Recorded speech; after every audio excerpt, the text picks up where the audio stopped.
بچه‌ها خواستم در مورد دیشب بهتون بگم کنسرت مجید رضوی.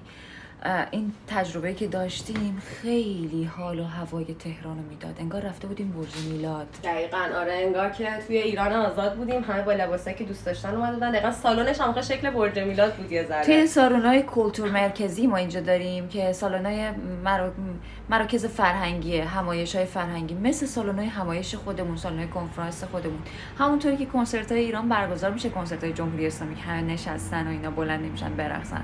خلاصه اون داستانی، نه اینکه بگم خوشم میاد از کنسرت‌های جمهوری اسلامی، نه، اون حال و هوا رو میداد. مجید رضوی برای اولین بار با بند خودش با صدای لایو اومده بود استانبول. بعد همه ما ایرانی‌ها اولین بار نیست. خب تو اشکال نداره، هر چندمین بار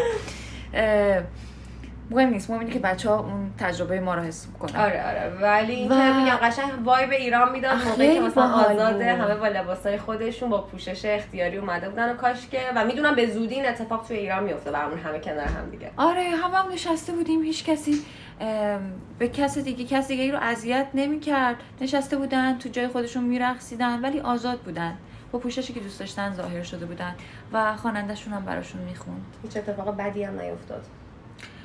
با امید روزی که میدونم نزدیکه برای ایرانمون و اینکه ما هم بتونیم بیایم و تهران باشیم و این کنسرت ها رو هم ماها بریم، هم آرتیستایی که سالهاست نتونستن بیان ایران و حقشونه که تو کشورشون کنسرت بزنن. خیلی زود اتفاق میفته.